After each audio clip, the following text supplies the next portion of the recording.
Protocolo de comunicación Modbus.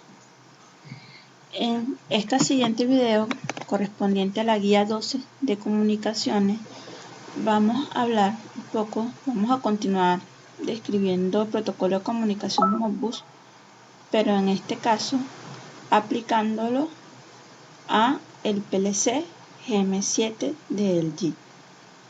Vamos a estudiar el protocolo de comunicación Modbus en un autómata programable, en este caso el GM7.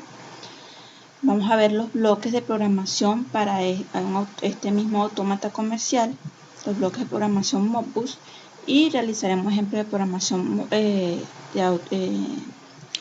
Modbus, de los bloques Modbus con el autómata GM7.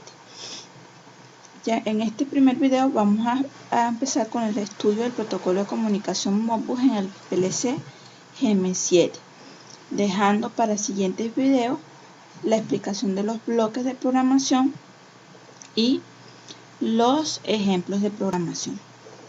Entonces, el protocolo de comunicación Modbus en el caso del PLC GM7 del LG está incorporado en su unidad base, es decir, no se requiere una interfaz o un módulo adicional, ya que el GM7, el PLC GM7 posee a través de su interfaz RS485 la capacidad de comunicarse con este protocolo, es decir, posee el hardware adecuado, el hardware requerido para utilizar el protocolo y la interfaz necesaria. En este PLC se puede utilizar el protocolo de comunicación Modbus en los dos formatos que hemos hablado en el video anterior, tanto el formato ASCII, que utiliza el código ASCII, o en el modo RTU, que utiliza código hexadecimal. Para el caso del GM7, las funciones Modbus disponibles son las funciones 1, 2, 3, 4, 5, 6, 15 y 16. Vale decir que no están disponibles funciones de contadores de diagnósticos ni de contadores de reintentos. No están disponibles, solo existen disponibles funciones para lectura y escritura de datos. Entonces, dentro de las especificaciones básicas en el modo ASCII, habíamos hablado, se utiliza el código ASCII para el envío y recepción de datos. Se utiliza un formato de datos que inicializa con el código 3A hexadecimal en el encabezado y finaliza con los códigos 0D y 0A hexadecimales para el fin de mensaje.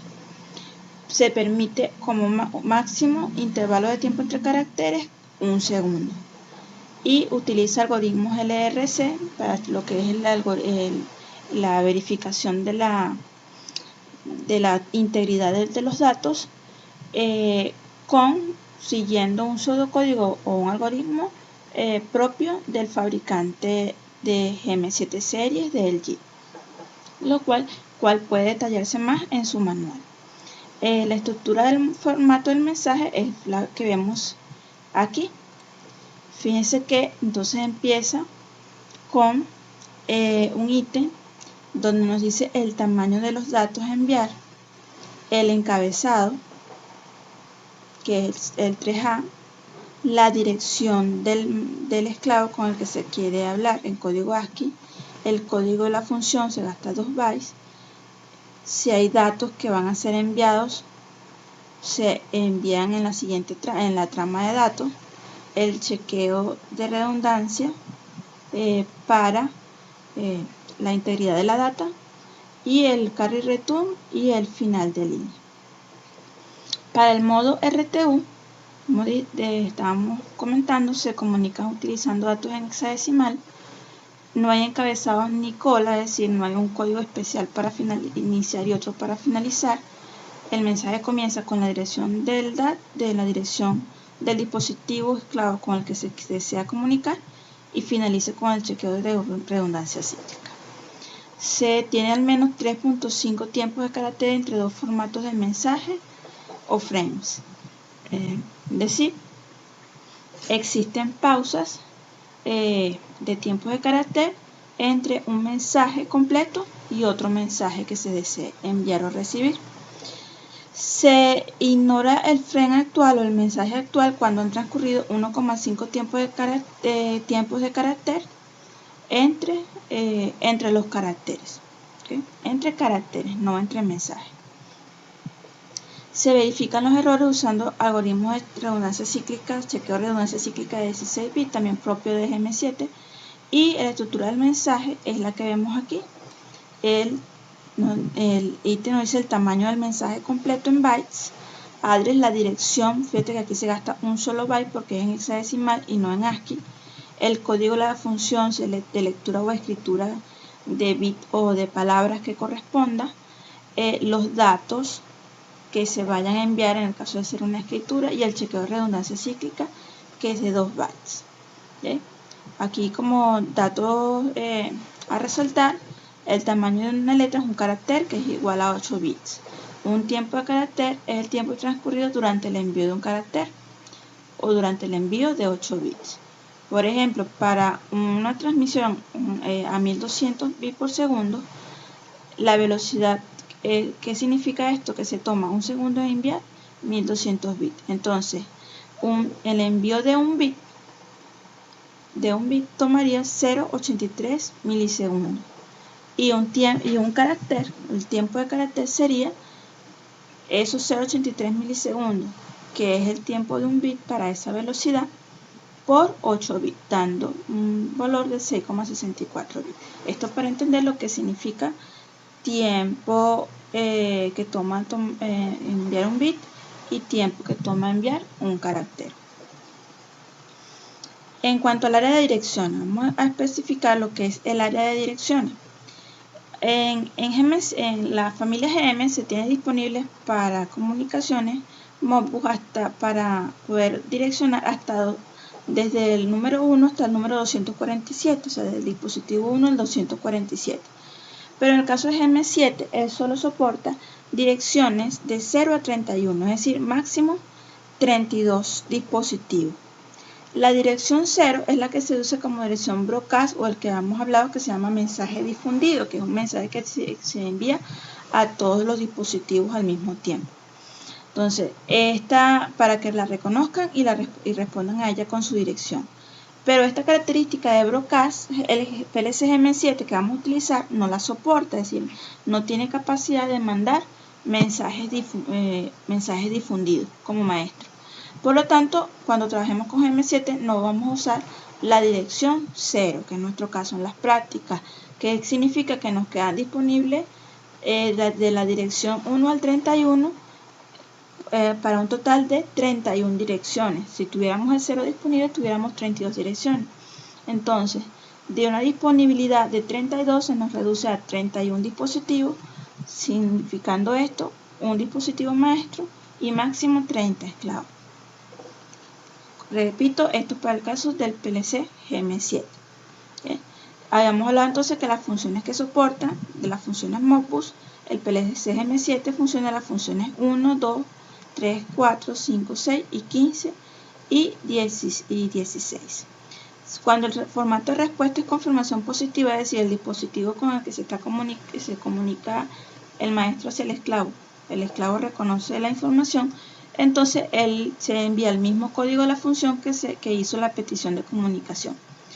Cuando la confirmación es negativa, es decir, no hay reconocimiento, no se logra la comunicación o existe una falla en la comunicación, se ajusta el octavo bit del código de la función a 1 y se regresa, es decir, el esclavo cambia un bit, que es el bit más significativo del código de función, y regresa esa trama de mensaje para que el maestro de esta manera pueda determinar que ha ocurrido una falla en la comunicación o lo que se llama un no reconocimiento. Aquí vemos un ejemplo para un código de función 3, un request o una petición del maestro con un código de 3 hexadecimal, una confirmación positiva cuando el esclavo retorna su mensaje, en el campo de dirección de función retorna el mismo tipo de función, el código 3. Pero en el caso de una confirmación negativa o un no reconocimiento, fíjense que se regresa, donde resaltamos, en el bit más alto correspondiente al código de función, un 1. De esta manera cambia el código que retorna al maestro. Y de esta manera el maestro puede determinar que ha ocurrido o un reconocimiento, confirmación positiva, o un no reconocimiento, confirmación negativa. Lo siguiente que vamos a hablar es el área de datos. ¿Qué área se utiliza? Se envían los datos enviando código ASCII o hexadecimal. Acuérdense que es importante que si el maestro va a hablar en código ASCII, los esclavos, todos los esclavos que estén conectados en esa red Modbus también deben hablar en ASCII. Si el maestro va a utilizar el modo RTU, los esclavos también deben usar el modo RTU. Todos deben estar en el mismo formato. Los datos son cambiados de acuerdo a cada código de función y el formato de respuesta usa el área de datos para enviar el dato de respuesta o un código de error en el caso que haya una falla en la comunicación. Entonces, el área para verificación de datos se llama, en el caso del ASCII, chequeo de redundancia longitudinal, LRC, y en el RTU, CRC o chequeo de redundancia cíclica. El CRC usa reglas de verificación para 2 bytes. El LRC, como dice aquí, toma el complemento 2 de la suma de los valores en el formato de mensaje, excepto el encabezado de la cola, para cambiarlo a código ASCII. Suma los valores que se han enviado. Continuamos. Ahora en la página siguiente, en la página 4, vemos lo que son los códigos y el mapeo de memoria correspondiente para el GLO. Observemos aquí que, como ya hemos hablado en Modbus, existen distintos códigos de función. Tenemos en este caso el 1, 2, 3, 4, 5, 6, 15 y 16. El código 1 me dice leer estatus de bobinas y el 2 leer estatus de entradas. El 3 leer registros de retención y el 4 leer registros de entrada.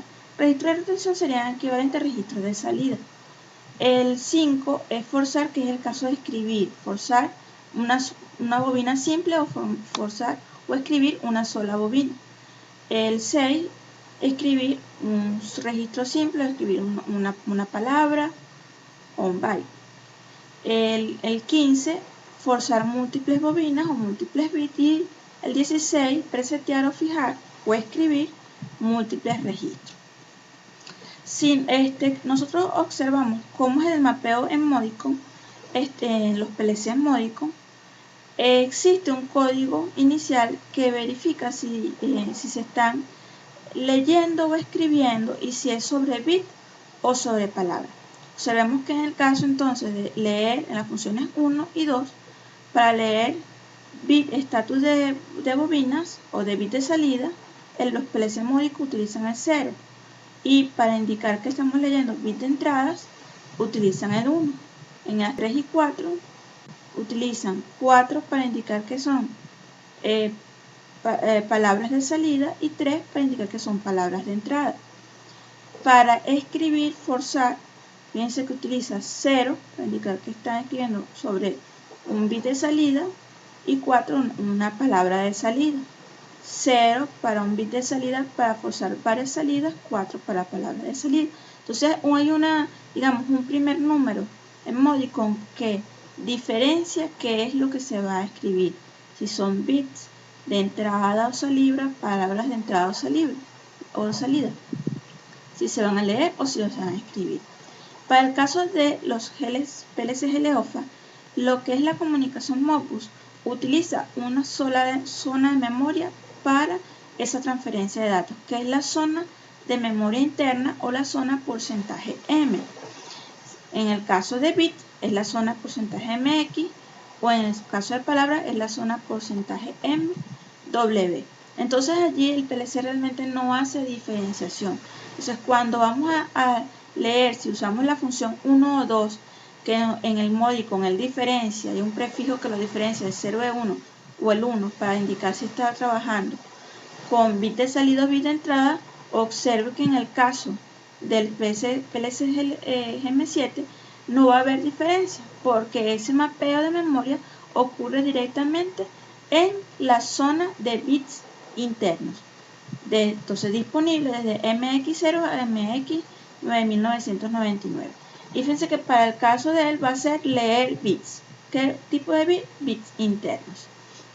Para el caso de las 3 y 4, vemos que eso de leer registros de retención o registro de salida o registro de entrada, en un u otro caso, en el caso del módico, igual el GM7 no distingue, sino que esa lectura la hace en la memoria interna tipo palabras, en las MW, leer palabras.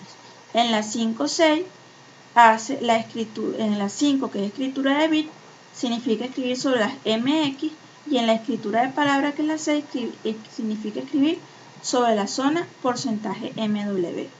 Para la 15 es escribir sobre varios bits que sea la zona porcentaje MX, y en la 16 escribir sobre varias palabras en la zona porcentaje MW. Bueno, que la 5 es escribir sobre un solo bit, y la 6 escribir sobre solo una palabra. Entonces observamos que en el caso que nosotros queramos hacer transferencia de datos, por ejemplo de un sensor, que lo tengamos en una entrada, tendríamos que copiar ese sensor en un bit interno para que ese bit interno pueda ser transferido vía Modbus. Si igual quisiéramos encender una salida, tendríamos que encender un bit interno, mandar a encender un bit interno, y luego a partir de un contacto, con un contacto de ese bit interno encendido, activar la salida deseada. Entonces tenemos que hacer ese paso a través de la zona de memoria interna. Otro punto importante es la regla de direccionamiento en Modbus. Entonces el PLC-GM7 inicia sus direcciones en 0. Y en los productos módicos las direcciones de datos para Modbus empiezan en 1. Así que, como dice aquí, n direcciones del GM7 corresponden con n más 1 direcciones de los productos módicos. Entonces la zona de GM7 tiene un área de memoria interna sin ninguna división de puntos de contacto, como ya hemos explicado. Entonces toda la comunicación Modbus en GM7 va a ocurrir en la memoria interna. De manera que, como la zona de memoria interna, que es la que se utiliza para comunicación Modbus en GM7, empieza en 0 y las direcciones en Modbus módicos empiezan en 1, entonces cuando nosotros, por ejemplo, si comunicamos dos equipos diferentes, un PLC GM7 con un equipo módico, lo que nosotros quisiéramos que se escribiera en la dirección 1, por ejemplo, del módico, tendríamos que enviarlo desde indicar en el GM7 que es a partir de la dirección 0, o un dato que esté en la dirección 0 del GM7 podría ser copiado en la dirección 1 del equipo módico. Entonces hay que estar pendiente de ese direccionamiento, sobre todo si se trabaja con equipos diferentes. Ahora bien, si se trata de dos PLC GM7 que están comunicándose entre sí, no hay que sumarle más 1 a la dirección, porque si nosotros vamos de la dirección M0 de un PLC a la dirección M0 de la otra, es la misma zona, es el mismo tipo de mapeo, porque son equipos similares con el mismo tipo de arquitectura de datos en su memoria. Pero no es igual que si fuesen dos equipos diferentes, por ejemplo, un Modicon u otra cualquier otra marca y un equipo GM7, ya que las direcciones son diferentes. ¿Okay? Cuanto al tamaño de los datos, el GM7 soporta 128 bytes en modo ASCII y 256 bytes en modo RTI. Eso es la mayor cantidad de datos que se pueden enviar en la trama de un mensaje. En cambio, el máximo tamaño de datos en los productos módicos es diferente en cada uno de esos tipos de productos. ¿Okay? La unidad GM7, como dijimos, no tiene diferenciación entre entrada y salida en Modbus, como se ocurre en los módicos. El GM7 todo lo hará a través de la memoria interna. En cuanto a lo que es la conexión, aquí observamos un mapa de conexión para la comunicación. Esto es en el caso, solo en el caso que queramos, por ejemplo, conectar solamente dos dispositivos, ¿okay? Una comunicación Modbus 1 a 1. Aquí, por ejemplo, señala un equipo distinto llamado Quantum y el GM7. Esto también pudiera hacerse entre dos GM7. Entonces, utilizándose una interfaz serial RS232, ¿okay? Pero ahí vamos a tener una distancia máxima de 15 metros por las limitaciones de RS232. Entonces, este es el mapeo que hay que hacer para dos equipos diferentes. Entre GM7 y GM7 también entonces se puede hacer simplemente un mapeo de 4x4, 5x5 y 7x7. En el caso que sea GM7 con GM7. Si nosotros ya queremos comunicar más de dos equipos en la red Modbus, entonces no utilizaríamos con la interfaz RS232, sino que aprovechamos los mismos terminales RS485 más y RS485 menos que vienen incorporados en el PLC GM7. Entonces ya allí se puede armar una red Modbus a través de una topología tipo bus. Entonces aquí culminamos y continuaremos en el siguiente video. Fin.